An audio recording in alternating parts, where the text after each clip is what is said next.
হে মুমিনগণ, তোমরা আল্লাহর নবী মুহাম্মদ সাল্লাল্লাহু আলাইহি ওয়াসাল্লামের যে কথা, গলার ভয়েস, কণ্ঠস্বর, এর চেয়ে কণ্ঠস্বর উঁচু করো না। একটু আগে বলা হলো সামনে যেও না, এবার আরো টেনে ধরা হচ্ছে সামনে যাওয়া তো অনেক দূরের কথা। আল্লাহ এবং তার রাসূলের কণ্ঠস্বরের চাইতে কণ্ঠস্বর উঁচুও করতে পারবে না, এটা করো না।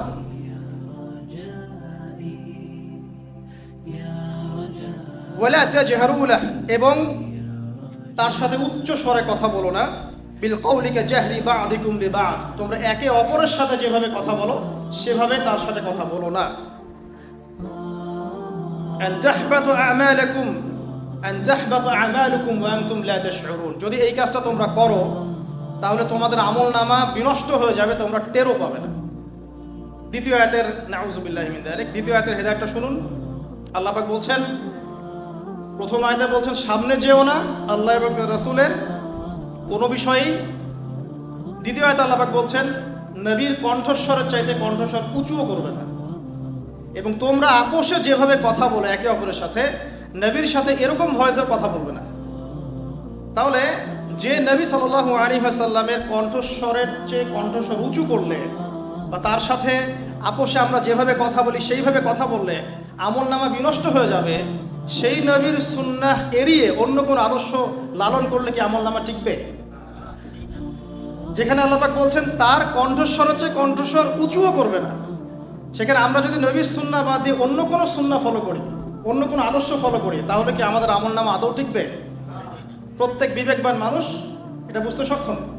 সামনে চলেন, আল্লাহ পাক বলছেন ইন্নাল্লাযীনা ইয়াগুদ্দুনা আসওয়াতাহুম ইনদা রাসূলিল্লাহ, আর পক্ষান্তরে যারা আল্লাহর রাসূলের সামনে নিজেদের কণ্ঠস্বরটাকে নিচু করে, মানে আল্লাহ এবং তার রাসূলের আনুগত্য করে, রাসূলের সুন্নাহ মেনে চলে, অন্য কোনো আদর্শে যায় না, ঠিক আছে, তাদের পুরস্কার কি?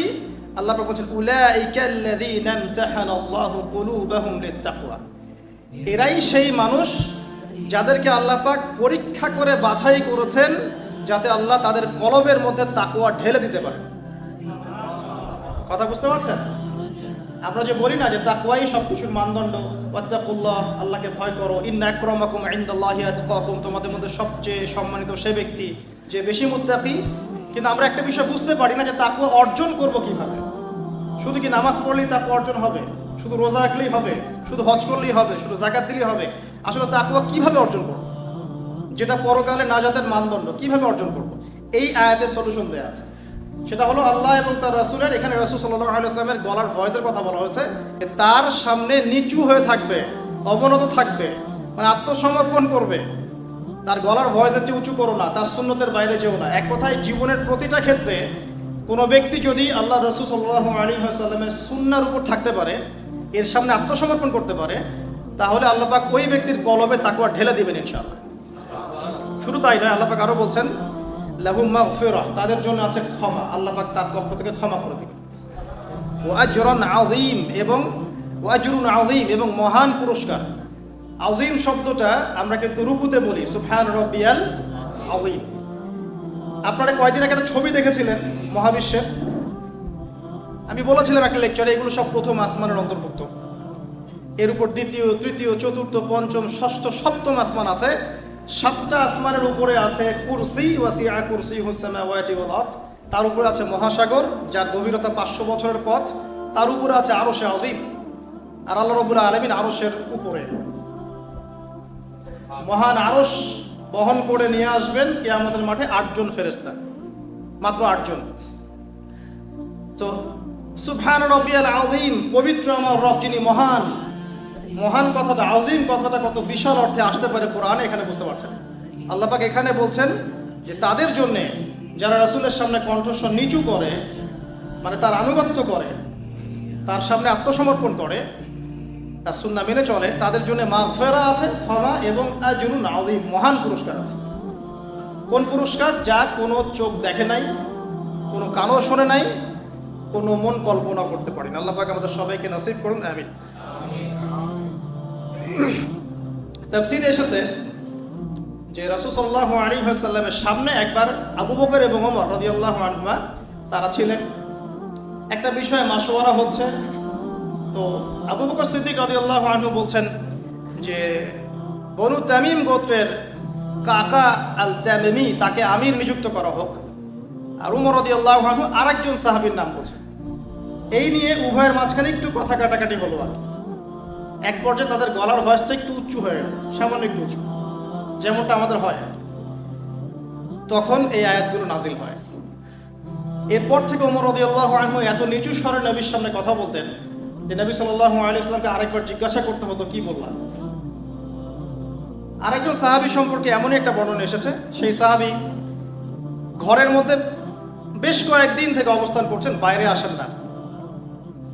অন্য সাহাবীরা জিজ্ঞাসা করছেন কেন। তিনি বলছেন যে আমি একবার নবী সাল্লাল্লাহু আলাইহি ওয়াসাল্লামের সামনে একটু উঁচু স্বরে কথা বলেছিলাম, হয়তোবা আয়াতটা আমার জন্যই নাজিল হয়েছে, আল্লাহ আমার সব আমল বিনষ্ট করে দিয়েছেন, হয়তোবা আমি জাহান্নামী হয়ে গেছে, আমি কোন মুখ নিয়ে বাইরে যাব। তখন নবী সাল্লাল্লাহু আলাইহি ওয়াসাল্লাম বললেন তাকে ডেকে নিয়ে আসো। ওই সাহাবীকে ডেকে আনা হলো। নবীজি বললেন সে জাহান্নামী নয়, বরং সে জান্নাতি। এরপর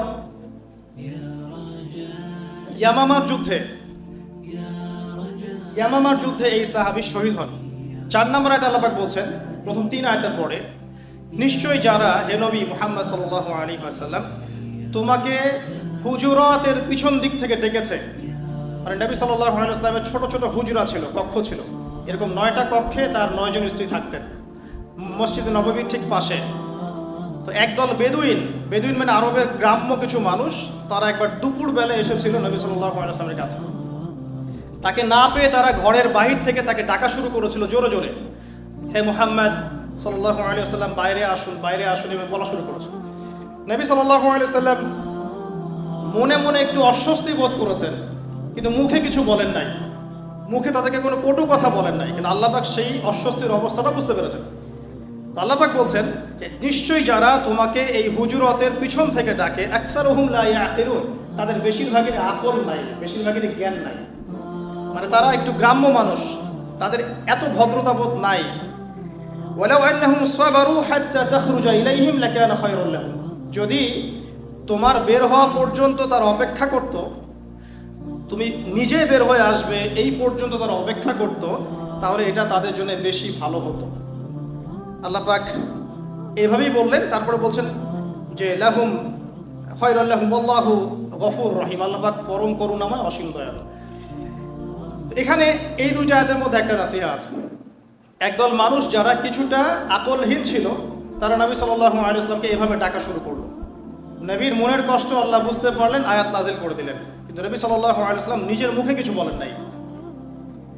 এখন আল্লাহ পাক বলছেন যদি তারা সবর করত এবং তোমার বের হয়ে আসা পর্যন্ত অপেক্ষা করত, এটা তাদের জন্য বেশি ভালো হতো।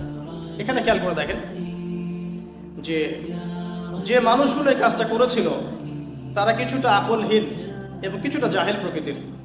আল্লাহ রাব্বুল আলামিন তাদেরকে শাসালেন না, অজ্ঞদেরকে শিক্ষা দেওয়ার একটা পদ্ধতি আল্লাহ পাক শিখাচ্ছেন এখানে। তাদের বেশিরভাগের আকল নাই, আল্লাহ পাক মাফ করে দিয়েছেন, কারণ তারা বুঝতে পারে নাই।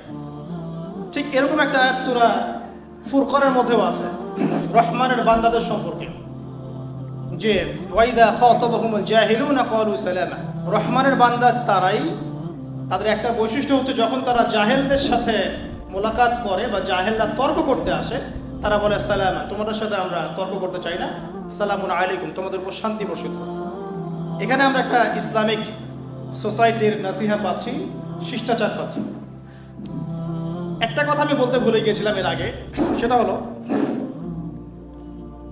নবী সাল্লাল্লাহু আলাইহি ওয়াসাল্লামের সামনে গলার ভয়েস উঁচু করা যেমন অপরাধ, ঠিক তেমনি যেই মজলিসগুলোতে নবী সাল্লাল্লাহু আলাইহি ওয়াসাল্লামের হাদিস এবং সুন্নাহ নিয়ে আলোচনা হবে, সেখানেও গলার ভয়েস উঁচু করাটা অপরাধ। একই সাথে নবী সাল্লাল্লাহু আলাইহি ওয়াসাল্লামের কথাগুলো যে আলেম ওলামারা সমাজে প্রচার করেন, তাদের ক্ষেত্রে কথা বলার সময় আদব রক্ষা করাটা আমাদের কর্তব্য। এটা প্রত্যেকটা বিষয় রিলেটেড এখানে। আর এখন যে 2টো আয়াত বললাম, এর আয়াতের আলোকে ইবনে আব্বাস রাদিয়াল্লাহু আনহু তিনি বলছেন যে কোনো সময় এমন হতো যে আমি কোনো সাহাবীর কাছে গিয়েছি হাদিস শেখার জন্যে, তার বাসার সামনে গিয়ে আমি দাঁড়িয়ে থাকতাম। তারপর তারা যখন বাসা থেকে বের হতো আমাকে জিজ্ঞাসা করতো যে তুমি বাসায় নক করলেই তো হতো, বাসায় একটু নক করলেই তো হতো, তাহলে তো আমরা বের হয়ে তোমাকে হাদিস শেখাতে পারতাম, বলতে পারতাম।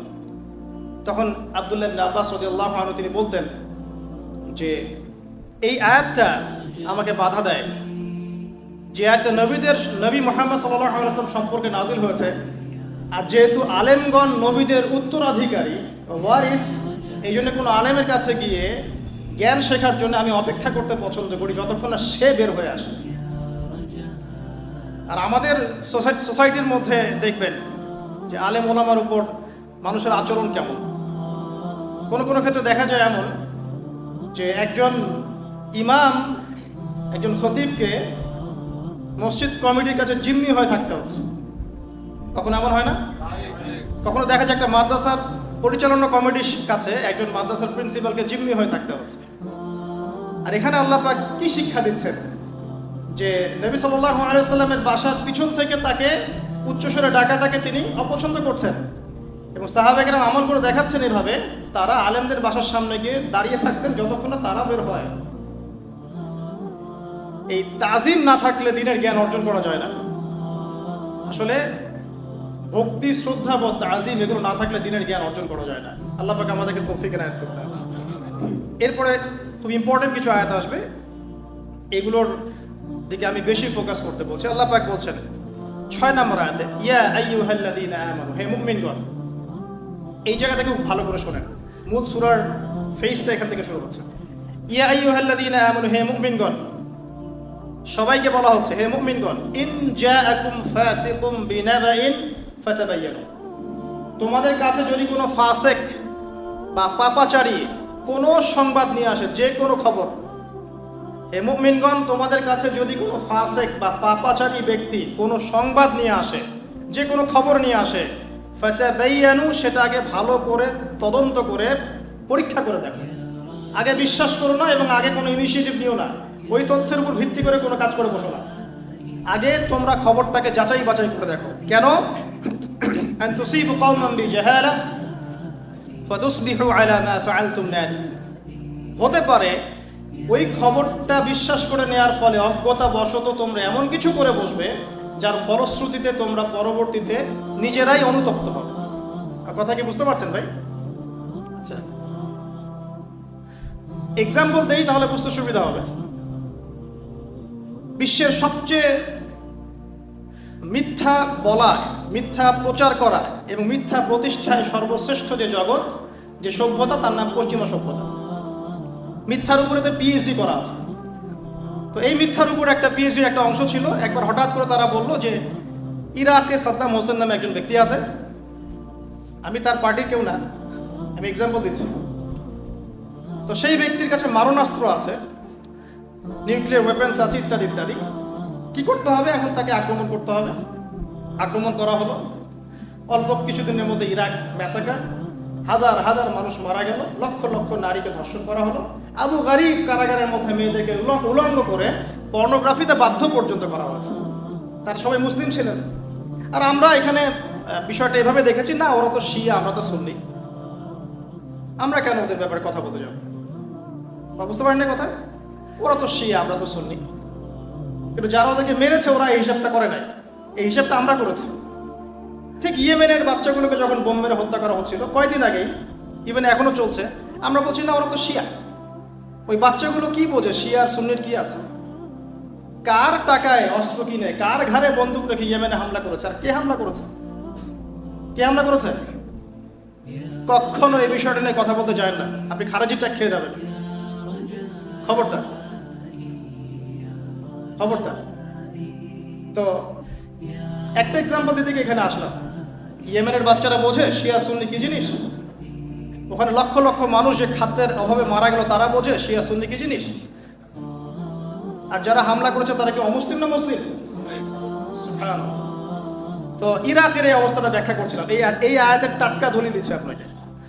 যদি পাপাচারীরা সংবাদ নিয়ে আসে, তোমরা আগে ওটাকে যাচাই বাছাই করে দেখবে, আগে বিশ্বাস করার দরকার নাই। তারপরে লক্ষ লক্ষ মানুষকে মারার পর, ইরাককে ম্যাসাকার বানানোর পর, সভ্যতার একটা আদি সভ্যতা নিদর্শন বাগদাদ ধ্বংস করে দেওয়ার পরে, তারপরে সুন্দর করে দাঁড়িয়ে বললো যে আসলে ওখানে কোনো মারণাস্ত্র আমরা পাই নাই, আমরা ওখানে কোনো মারণাস্ত্র পাইনি, কোনো নিউক্লিয়ার ওয়েপন্স সেখানে ছিল না। এখন সারা বিশ্বটা জানে। এখন এই লক্ষ লক্ষ মানুষের কি হবে, জানমালের কি হবে, রাষ্ট্রের কি হবে, ইজ্জত সম্মানের কি হবে? বলে দিল একটা শব্দ SORRY, সরি। আমাদের শিক্ষাটা দেখেন, প্রত্যেক মুসলিম ভাইকে রিকোয়েস্ট করব, যে কোনো খবর এই পশ্চিমা মিডিয়াগুলো থেকে আসুক, এই যে মিডিয়াগুলো আপনারা দেখছেন, সবার আগে খবরটা যাচাই বাছাই করার চেষ্টা করবেন। এমন কোনো খবরকে শুনেই বিশ্বাস করবেন না যেটা আল্লাহ রাব্বুল আলামিন বলছেন হয়তো বা এমন কিছু তোমরা করে ফেলতে পারো যেটার কারণে তোমরা পরবর্তীতে নিজেরাই অনুতপ্ত হবে যে আমরা এটা কি করলাম। এক ভাই আর এক ভাইয়ের গলা ছুরি চালানো। আর এখানে যদি কোনো মিডিয়া কর্মী থেকে থাকে তাদের প্রতি এই আয়াতটা একটা নসিহত, এমন কোনো খবর প্রচার করতে যায় না যেটার সাথে বাস্তবতার কোনো সম্পর্ক নেই। যদি করেন আজকে দুনিয়াতে আপনি পার পেয়ে গেলেও কাল পরকালে আপনি পার পাবেন না। You have to face your grave. আপনাকে আপনার কবর ফেস করতে হবে অল অ্যালোন, একা একাই, কেউ আপনার সাথে যাবে না। সো প্রফেশন ইজ গুড, প্রফেশনটা ভালো, কোনো সমস্যা নেই, কিন্তু অনেস্ট থাকেন, সত্য প্রচার করেন, সত্যের সাথে থাকেন, সত্য সেবী করেন। আল্লাহ পাক বারাকাত দান করুন। আল্লাহ পাক এই কথাটা বলার পরে সামনে যাচ্ছেন, তিনি বলছেন ওয়া'লামু আন্না ফীকুম রাসূলুল্লাহ, হে মুমিনগণ তোমরা জেনে রাখো তোমাদের সাথে আল্লাহ রাসূল আছেন, মানে রাসূল তখন জীবিত ছিলেন। লাউ ইউতিউকুম ফি কাসীরিম মিনাল আমরি লা'আনিতুম, যদি রাসূল সাল্লাল্লাহু আলাইহি ওয়াসাল্লাম বেশিরভাগ ক্ষেত্রে তোমাদের কথা ফলো করা শুরু করেন তাহলে তোমরাই ক্ষতিগ্রস্ত হবে। আল্লাহর ওহী যখন আসে এটার উপরে যদি তিনি তোমাদের মতামতকে বেশি প্রাধান্য দিতে চান তাহলে তোমরাই ক্ষতিগ্রস্ত হবে। ওহীটা এসেছে আমাদের কল্যাণের জন্যই। ওয়ালাকিন্নাল্লাহা হাব্বাবা ইলাইকুমুল ঈমান ওয়া যায়্যানা, অথচ আল্লাহ রাব্বুল আলামিন হে মুমিনগণ তোমাদের অন্তরে ঈমানকে সুশোভিত করেছেন। সুবহানাল্লাহ। ওয়া হাব্বাবা ইলাইকুমুল ঈমান ওয়া যায়্যানাহু ফি কুলুবিকুম ওয়া কাররাহা ইলাইকুমুল কুফরা ওয়াল ফুসুক ওয়াল ইসয়ান, এবং হে মুমিনগণ তোমাদের অন্তরে আল্লাহ পাক কুফরি, ফাসেকি এবং অবাধ্যতা এগুলোকে অপছন্দনীয় করেছেন। আলহামদুলিল্লাহ। উলাইকা হুমুর রাশিদুন, এবং এরাই হচ্ছে মূলত রাশিদ, সুপথপ্রাপ্ত। ফাদলা মিনাল্লাহি ওয়া নি'মা, এটা আল্লাহর পক্ষ থেকে ফাদল মানে অনুগ্রহ এবং নিয়ামত। আল্লাহু আলিমুল হাকিম, আল্লাহ রাব্বুল আলামিন আলিম মানে সবকিছু জানেন এবং হাকিম মানে প্রজ্ঞাময়। আরো সামনে আসেন, আল্লাহ রাব্বুল আলামিন বলছেন সূরা হুজুরাত আয়াত নাম্বার 9। এখন আরো ডেঞ্জারাস জায়গায় যাচ্ছি আমরা। আল্লাহ পাক বলছেন ওয়া ইন তাইফাতানি মিনাল মুমিনিন ইকতাতালু ফাসলিহু বাইনাহুমা। লিসেন, শিষ্টাচারের সূরা, সামাজিকতার সূরা আমাদেরকে শেখাচ্ছে। হে মুমিনগণ, কাদেরকে বলছেন?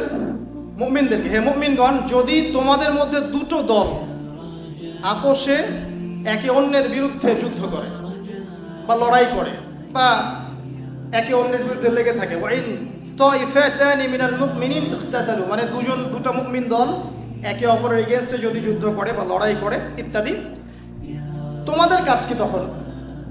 মুমিনরা তোমরা কি করবা তখন? ফাসলিহু বাইনাহুমা, তোমাদের কাজ হচ্ছে তোমরা পক্ষপাতিত্ব করো না, বরং তাদের মাঝখানে ইসলাহ করার চেষ্টা করো।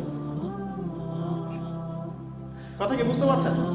মুমিনদের মধ্যে দুইটা দলকে দেখেন, যে মুমিন সবাই মুমিন মুসলিম কিন্তু আপোষে ইখতিলাফ করছে, মারামারি কাটাকাটি হানাহানিতে লিপ্ত আছে। হোক দুইটা মুসলিম দেশ, অথবা হোক একটা দেশের মধ্যে দুইটা মুসলিম দল, অথবা একটা ধর্মের মধ্যে ইসলামের মধ্যে দুইটা ইসলামিক দল, অথবা দেখবেন কোনো সময় দুইজন আলেম তারাও একে অপরের সাথে। তো আপনার আমার কাজ কি? আপনার আমার কাজ হচ্ছে ইসলাহ করে দেয়া, উভয়ের মাঝখানে মীমাংসা করে দেয়া। আমাদের কাজ ওখানে আগুনে ঘি ঢালা নয়, আমাদের কাজ কিবোর্ড নিয়ে ওখানে যুদ্ধ করা না, আমাদের কাজ মানে সমালোচনার যোগ্য না হয়েও সমালোচনা করা নয়। আমাদের কাজ হচ্ছে উভয়ের মাঝখানে ইসলাহ এবং সংশোধনের চেষ্টা করা। এরপর ফাইন বাগাত ইহদাহুমা আলাল উখরা, ইসলাহ হওয়ার পর, সংশোধন হওয়ার পরেও যদি একদল আরেক দলের উপর চড়াও হয়, তখন কি করবে তোমরা? ফাকাতিলুল লাতী তাবগী হাত্তা তাফিআ ইলা আমরিল্লাহ, তখন তোমরা যেটা করবা, তোমরা জালেমের নয় মাজলুমের পক্ষ অবলম্বন করবে। প্রথমে ইসলাহ করে দিবা, এরপরেও যদি দেখা যায় আবার তারা লড়াই করছে, তাহলে তোমরা যে জালেম তার পক্ষ নিও না, যে মাজলুম তার পক্ষ নাও, যতক্ষণ না আল্লাহ পাকের ফয়সালা নেমে আসে। ফাইন ফাআত, এরপরে যদি আবার তারা বিরত হয়ে যায়, ফাসলিহু, তাহলে আবার ইসলাহ সংশোধন করে দাও।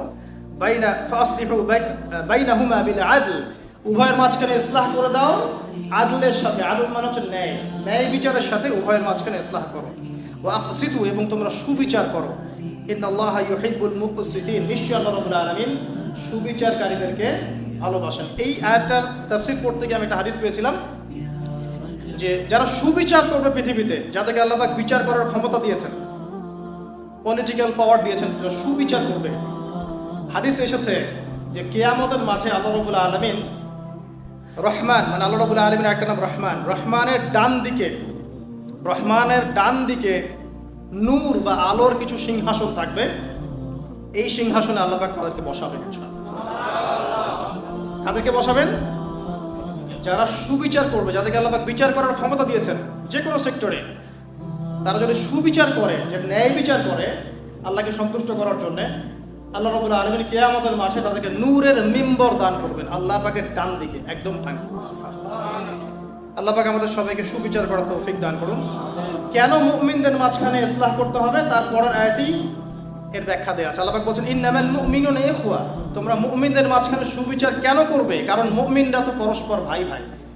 ইন্নামাল মুমিনুনা ইখওয়া, মুমিন যারা ঈমান এনেছে, নামাজ পড়ে, রোজা রাখে, যাকাত দেয়, আল্লাহ বিশ্বাস করে, নবীকে বিশ্বাস করে, কোরআন মানে, সবাই মুমিন, সবাই মুসলিম। এখানে দলাদলি ভাগাভাগির কোনো অবকাশ নাই। ইখতিলাফ থাকতে পারে ফিকহি বিষয়ে, ফিকহি মাসালায় ইখতিলাফ থাকতে পারে, কিন্তু দিন শেষে আমরা সবাই একটা কমিউনিটি, ওয়ান উম্মাহ, আমরা সবাই মুসলিম।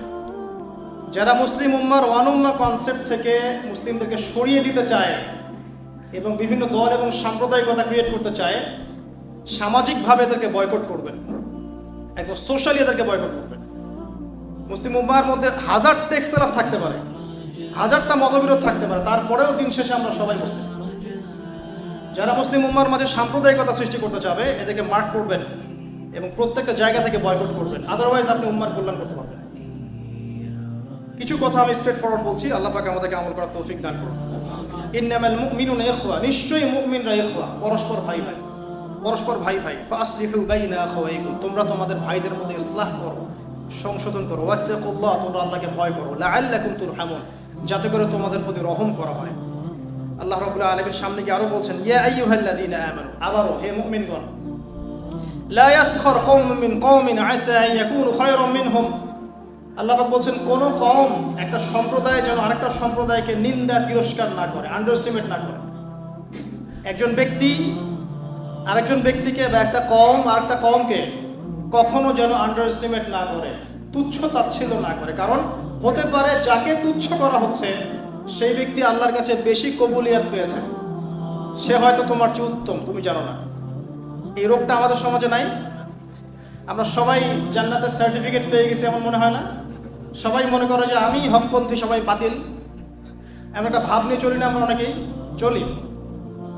আল্লাহ পাক তাদের জন্য একটা আয়াত নাযিল করেছেন, ফালা তুযাক্কু আনফুসাকুম, সূরা নাজমে আল্লাহ পাক বলেছেন বেশি বেশি আত্মপ্রশংসা করো না, বেশি বেশি আত্মপ্রশংসা করো না, নিজেকে নিয়ে গর্ব করো না। ওয়া হুয়া আ'লামু বিমান ইত্তাকা, আল্লাহই ভালো জানেন কে প্রকৃতপক্ষে মুত্তাকি। আপনি যাকে আন্ডারএস্টিমেট করছেন, যার সম্মান ধুয়ে ফেলছেন, ব্যক্তিগত আক্রমণ করছেন, পারিবারিক জীবনে আক্রমণ করছেন, খুঁজে খুঁজে খুঁজে ভুল ধরার চেষ্টা করছেন যাতে যাদের সামনে লাঞ্ছিত করা যায়, হীন উদ্দেশ্য সফল হয়, আল্লাহ রাব্বুল আলামিন সব দেখছেন। আল্লাহ পাক এমন করবেন এক সময় ইনশাআল্লাহ, যার পিছনে আপনি লেগেছেন তাকে আল্লাহ পাক বড় বানিয়ে দিবেন আর আপনাকে ঘরের মধ্যে অপমান করবেন ইনশাআল্লাহ। এটা হাদিসে এসেছে, যখন কোনো মানুষের গোপন দোষ ত্রুটি অনুসন্ধান করার চেষ্টা করে, আল্লাহ রাব্বুল আলামিন সে যদি ঘরের মধ্যে লুকিয়েও থাকে ওইখানে তাকে অপমান করে ছেড়ে দিবেন ইনশাআল্লাহ। এটা আল্লাহ পাকের ফয়সালা, এর বহু নজির আমাদের সামনে আছে। আল্লাহ পাক আরো বলছেন আসা আন ইয়াকুনু খায়রাম মিনহুম ওয়ালা নিসাউম মিন নিসা আসা আন ইয়াকুননা খায়রাম মিনহুন্না, কোন মহিলাও যেন অন্য কোন মহিলার ব্যাপারে এমন না করে, বা কোন একদল মহিলা আরেকদল মহিলার ব্যাপারে যেন এমন না করে, আন্ডারএস্টিমেট না করে, তুচ্ছ তাচ্ছিল্য না করে। হতে পারে যার তুচ্ছ তাচ্ছিল্য করা হচ্ছে, যাকে তুচ্ছ তাচ্ছিল্য করা হচ্ছে, সেই মহিলার দল বা সেই মহিলা আল্লাহর কাছে এদের চাইতে বেশি ভালো উঁচু মাকাম প্রাপ্ত। আল্লাহ পাক আমাদেরকে বোঝার তৌফিক দান করুন, আমিন। আল্লাহ আরো বলছেন ওয়ালা তালমিজু আনফুসাকুম, তোমরা একে অপরকে তিরস্কার করো না। ওয়ালা তালমিজু আনফুসাকুম, বা একে অপরকে দোষারোপ করো না। ওয়ালা তানাবাযু বিল আলকাব, এবং একে অপরকে মন্দ নিকৃষ্ট নামে ডেকো না, মন্দ নিকৃষ্ট নামে সম্বোধন করো না। বিসাল ইসমুল ফুসুক বা'দাল ঈমান, ঈমান আনার পরে এটা অত্যন্ত জঘন্য একটা ফাসিকি কাজ। কোনটা? একজন আরেকজনের দোষ খুঁজে বের করবে এবং একজন আরেকজনকে মন্দ নামে ডাকবে। ওয়ামান লাম ইয়াতুব ফাউলাইকা হুমুজ জালিমুন, যারা এখান থেকে তওবা করে ফিরে আসছে না, নিঃসন্দেহে এটা একটা জালেম, জুলুমের অন্তর্ভুক্ত। ফাউলাইকা হুমুজ জালিমুন, এরা জালেমদের অন্তর্ভুক্ত। এই আয়াত থেকে শিখলাম যে একজন মুসলিম ব্যক্তি যেন আরেকজন মুসলিম ব্যক্তিকে আন্ডার এস্টিমেট না করে, একটা মুসলিম কম আরেকটা মুসলিম কমকে যেন আন্ডার এস্টিমেট না করে, একজন মহিলা যেন আরেকজন মহিলাকে তুচ্ছ তাচ্ছিল্য না করে, এক শ্রেণীর মহিলা আরেক শ্রেণীর মহিলাকে যেন তুচ্ছ তাচ্ছিল্য না করে। তোমরা একে অপরকে মন্দ নামে ডাকবে না, একে অপরকে বিদ্রুপ করবে না। যদি করো তাহলে এটা একটা ফাসাকি হবে। আর এখান থেকে যারা তওবা করবে না, আল্লাহ পাক বলছেন এরা হচ্ছে জালেম। এরপরে আল্লাহ রাব্বুল আলামিন বলছেন যে ইয়া আইয়ুহাল্লাযীনা আমানু, আবারো হে মুমিনগণ, ইজতানিবু কাসীরাম মিনাজ যান, আরো ডেঞ্জারাস নসিহত, যেটাতে আমাদের মধ্যে 100%, অলমোস্ট 100% মানুষ এখানে জড়িত। ইজতানিবু কাসীরাম মিনাজ যান, তোমরা বেশি থেকে বেশি ধারণা এবং অনুমান করা থেকে বিরত থাকো। বেশি বেশি ধারণা এবং অনুমান করা থেকে বিরত থাকো, বেঁচে থাকো। কারণ ইন্না বা'দাজ যান্নি ইসম, কারণ এমন অনেক ধারণা আছে যেগুলো আসলে পাপ, এগুলোর কোনো অস্তিত্ব নাই। অযথাই আপনি নিজের মনে এগুলো চিন্তা করছেন, সে হয়তো এমন, সে হয়তো এমন না, আবার অমুক হয়তো তেমন, এখানে হয়তো এটা আছে, ওখানে হয়তো ওটা আছে। আপনি অযথাই অনুমান করছেন, এই অনুমানগুলোর সাথে বাস্তবতার কোনো সম্পর্ক নাই। আল্লাহ পাক আরো বলছেন ওয়ালা তাজাসসু, তোমরা জাসুসি করো না। এখানে জাসুসি বলতে বোঝানো হচ্ছে যে ইচ্ছা করে অন্যের দোষ খুঁজে বের করো না। এখানে জাসুসি বলতে বোঝানো হচ্ছে ইচ্ছা করে কোনো ব্যক্তির দোষ খুঁজে খুঁজে বের করার চেষ্টা করো না। এমনি প্রত্যেক মানুষের মধ্যেই দোষ থাকে, দেখাই যায় স্পষ্ট। তুমি এক্সট্রা খুঁজে খুঁজে বের করতে যেও না। ওয়ালা তাজাসসু, তোমরা জাসুসি করতে যেও না। এখানে রাষ্ট্রীয় জাসুসি বোঝানো হচ্ছে না। একটা ইসলামিক স্টেটের নিরাপত্তার স্বার্থে তদন্ত গোয়েন্দা সংস্থার কাজ করার সম্পূর্ণ এখতিয়ার আছে, কোরআন সুন্নাহ সমর্থিত কাজ। এখানে এটা বোঝানো হচ্ছে না। একটা রাষ্ট্রের নিরাপত্তা, অভ্যন্তরীণ নিরাপত্তা, বহির্বিশ্বের সাথে কানেকশন, সবকিছুর স্বার্থে গোয়েন্দা সংস্থাদের কাজ করার সম্পূর্ণ অধিকার আছে, এটা এই আয়াতে বোঝানো হচ্ছে না। এখানে বোঝানো হচ্ছে একে অপরের দোষগুলা ইচ্ছা করে খুঁজতে যেও না, বরং রাষ্ট্রীয় স্বার্থে সেই কাজগুলো করার নেকির কাজ। এতে করে জনসাধারণের নিরাপত্তা নিশ্চিত হয়। তবে সেখানে খেয়াল রাখতে হবে যে তদন্ত যেন সঠিক হয়, অনুমান ভিত্তিক, ধারণা ভিত্তিক না হয়, যাতে কেউ আবার জুলুমের শিকার না হয়, এটা খেয়াল রাখতে হবে। কিন্তু এই কাজটা ঠিক আছে এবং এটা জরুরি কাজ। আর এখানে বোঝানো হচ্ছে তোমরা যে দোষগুলো দেখা যায় এর বাইরে অতিরিক্ত দোষ খুঁজতে যেও না মানুষের।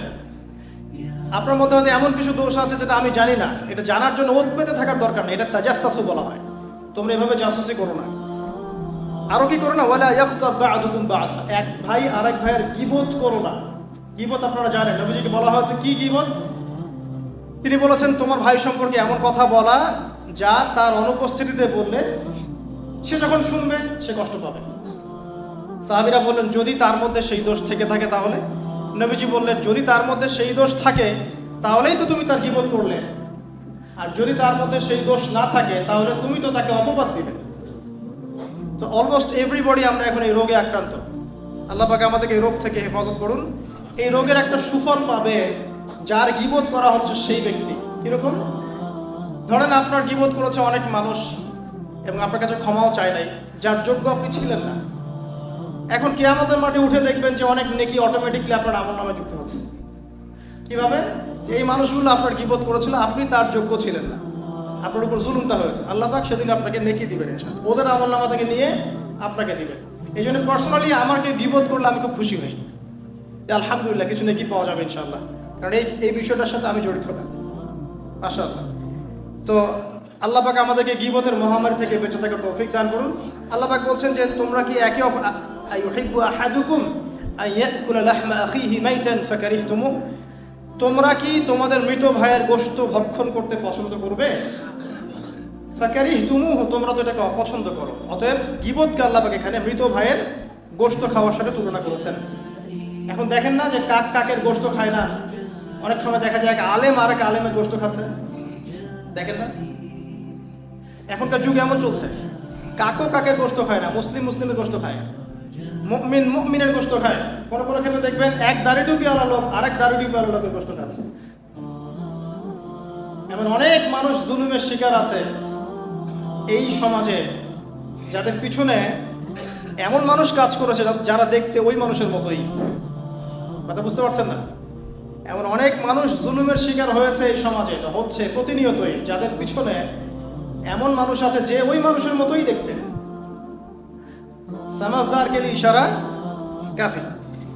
ওয়াত্তাকুল্লাহ, তোমরা আল্লাহকে ভয় করো, তোমরা আল্লাহকে ভয় করো। ইন্নাল্লাহা তাওয়াবুর রহিম, আল্লাহ পাক নিঃসন্দেহে তওবা কবুলকারী এবং পরম দয়ালু। এরপরে আল্লাহ পাক আরো বড় পরিসরে বলছেন ইয়া আইয়ুহান নাস। এবার কিন্তু আর মুমিন বলছেন না আল্লাহ পাক, ইয়া আইয়ুহান নাস, হে মুমিন, হে মানব জাতি।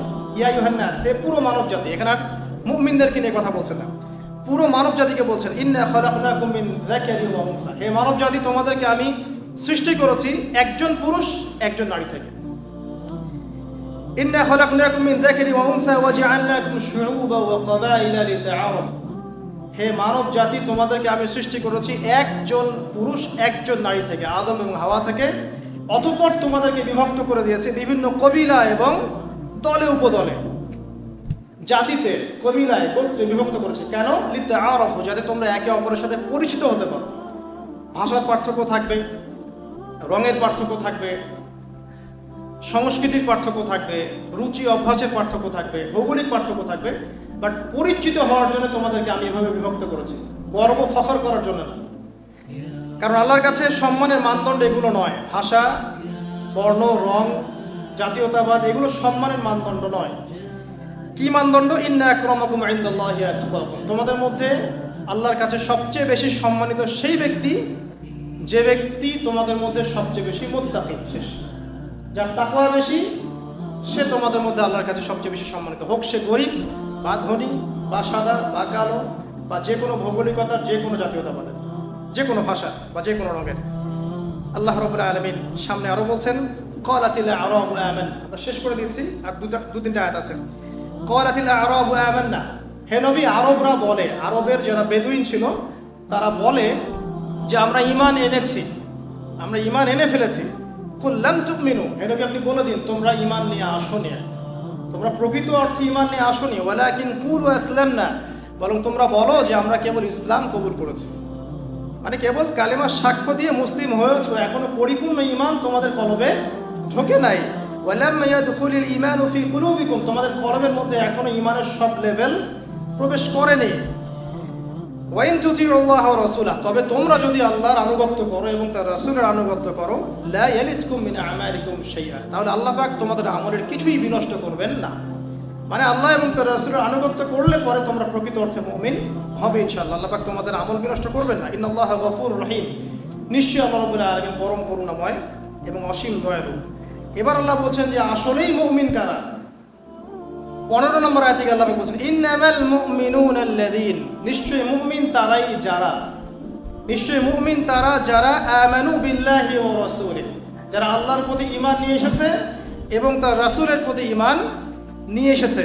সুম্মা লাম ইয়ারতাবু, ঈমান আনার পরে আর কখনো সংশয় সন্দেহ করে না। প্রকৃত অর্থে মুমিন কারা? যারা আল্লাহর প্রতি ঈমান এনেছে, রাসূলের প্রতি ঈমান এনেছে এবং ঈমান আনার পরে আর কোনো সংশয় আরোপ করে নাই, একদম নিঃসন্দেহে নিঃসংকোচে তারা আল্লাহ এবং তার রাসূলের আনুগত্য করেছে। আর কি করেছে? ওয়াজাহাদু বিআমওয়ালিহিম ওয়া আনফুসিহিম ফি সাবিলিল্লাহ, এবং আল্লাহর পথে তারা নিজেদের মাল এবং নিজেদের জান দিয়ে জিহাদ করেছে। কি এটা? আল্লাহ পাকের দ্বীন ইসলাম আল্লাহ পাকের জমিনে প্রচার হবে, প্রসার হবে, প্রতিষ্ঠা হবে। এর জন্য আপনি আপনার কথা, আপনার কলম, আপনার মাল, আপনার জান, আপনার যা কিছু আল্লাহ পাক আপনাকে দিয়েছেন, এই বিষয়গুলোকে ব্যবহার করে আপনি যখন দ্বীনটাকে প্রচার করার চেষ্টা করছেন, প্রসার করার চেষ্টা করছেন, এস্টাবলিশমেন্টের চেষ্টা করছেন, এই প্রতিটা কাজই জিহাদের অন্তর্ভুক্ত। এটা কোশ্চিনকালেও নিরপরাধ মানুষকে বোম মেরে হত্যা করার নাম নয়, এটা কোশ্চিনকালেও একটা শান্তিপূর্ণ পরিবেশে ফাসাদ সৃষ্টি করার নাম নয়, এটা কখনো পশ্চিমা গৌরব ধাঁধায় পড়ে উগ্রতা প্রদর্শন করার নাম নয়, মুসলিমদের মসজিদে বোম মারার নাম নয়, নিরপরাধ মানুষকে হত্যা করার নাম নয়। এটা ওই ইসলাম থেকে বহিষ্কৃত দল আল খাওয়ারেজদের আকীদার মধ্যে চলে গিয়ে কবিরা গুনাহ করলেই মানুষকে হত্যা করে ফেলতে হবে, এইসব কনসেপ্টের নাম নয়, বরং একটা ইবাদতের নাম। আল্লাহ পাক সূরা আনকাবুতে বলেছেন, ওয়াল্লাযিনা জাহাদু ফিনা, যারা আমার পথে প্রচেষ্টা চালায়, লা ইয়াহদিয়ান্নাহুম সুবুলানা, আমি তাদেরকে পথ দেখাই। অনেক আয়াতে আল্লাহ, প্রায় 100-র বেশি আয়াত আপনি পাবেন এখানে আছে। তো এই শব্দটাকে নিয়ে বিভ্রান্তির কোনো সুযোগ নাই, এবং এটার মানে উগ্রতা প্রদর্শন করে সন্ত্রাসী কার্যকলাপ চালানোর নাম নয়। আল্লাহ পাকের দিনটা আল্লাহ পাকের জমিনে সবার মাঝে ছড়িয়ে পড়ুক, প্রসার হোক, প্রচার হোক, প্রতিষ্ঠা লাভ করুক। এর জন্য আপনি নফসের সাথে বলেন, জান দিয়ে, মাল দিয়ে, সময় দিয়ে, শ্রম দিয়ে, প্রতিটা ইনিশিয়েটিভ আপনার এর মধ্যে অন্তর্ভুক্ত, এবং এটা একটা ইবাদতের নাম। আল্লাহ পাক বলছেন, প্রকৃত মুমিন তারাই যারা ঈমান আনে আল্লাহর প্রতি, রাসূলের প্রতি, এবং কোনো সন্দেহ পোষণ করে না, তারপরে দিনের জন্য প্রচেষ্টা চালায়, আল্লাহর পথে প্রচেষ্টা চালায়। উলাইকা হুমুস সাদিকুন, এরাই হচ্ছে প্রকৃতপক্ষে সত্যবাদী।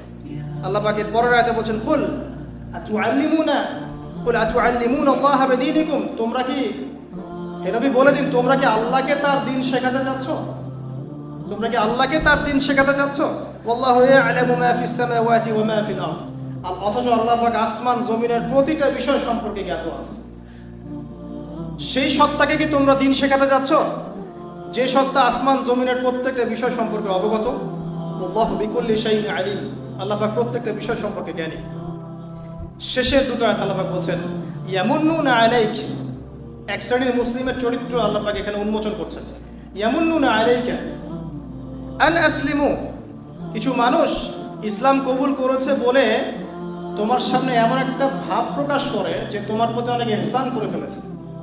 ইয়ামুন্নুনা আলাইকা আন আসলিমু, তোমরা কি ইসলাম কবুল করে করুণা করেছো নাকি আল্লাহর পথে? কুল লা তামুন্নু আলাইয়া ইসলামাকুম, আল্লাহ পাক বলছেন, তোমাদের ইসলাম কবুলে আল্লাহ পাকের কোনো করুণা নাই, আল্লাহ পাকের কোনো কিছু যায় আসে না। তোমরা কি ইসলাম কবুল করেছো, মনে করেছো তোমরা আল্লাহকে ঋণ দিয়ে ফেলেছো, আল্লাহ পাকে ইহসান করে ফেলেছো? তোমাদের ইসলাম কবুল আল্লাহর কিছু যায় আসে না।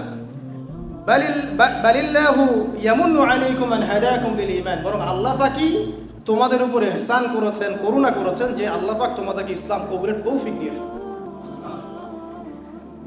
ইন কুনতুম সাদিকিন, যদি তোমরা সত্যবাদী হয়ে থাকো তাহলে বিশ্বাস করো এই বিষয়টা।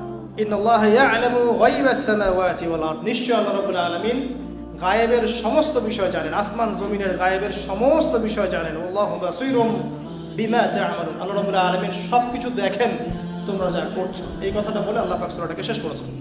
এই সূরা হচ্ছে সূরা হুজুরাত, যার সংক্ষিপ্ত এক্সপ্লেনেশন আমরা শুনলাম। বেশি বেশি ইস্তেগফার করা, তওবা করা, বেশি বেশি ইস্তেগফার করা, আল্লাহর কাছে দোয়া করা, নামাজ তাহাজ্জুদ বাড়িয়ে দেয়া, আত্মীয়তার সম্পর্কগুলো বজায় রাখা, ঠিক আছে, আল্লাহ পাকের জমিনে দিনের প্রচার প্রসারের চেষ্টা করা, এবং সর্বোপরি ঈমান, ইসলাম এবং তাকওয়া বজায় রেখে যারা চলবে, ইনশাআল্লাহ আল্লাহ পাক এই দুনিয়াতেও তাদের প্রতি রহম করবেন, ইনশাআল্লাহ পরকালেও তাদের প্রতি রহম করবে, ইনশাআল্লাহু আযজা ওয়া জাল। সর্বশেষ একটা হাদিস বলে শেষ করছি। রাসূলুল্লাহ সাল্লাল্লাহু আলাইহি ওয়াসাল্লাম বলেছেন, আল্লাহ রাব্বুল আলামিন যখন এই পুরো মহাবিশ্ব সৃষ্টি করেছেন, তার রহমতটাকে তিনি 100 ভাগে ভাগ করেছেন। কত ভাগে? 100 ভাগে। তার অনলি একটা ভাগ, মাত্র একটা ভাগ আল্লাহ রাব্বুল আলামিন পুরো মহাবিশ্ব ছড়িয়ে দিয়েছেন, এক ভাগ।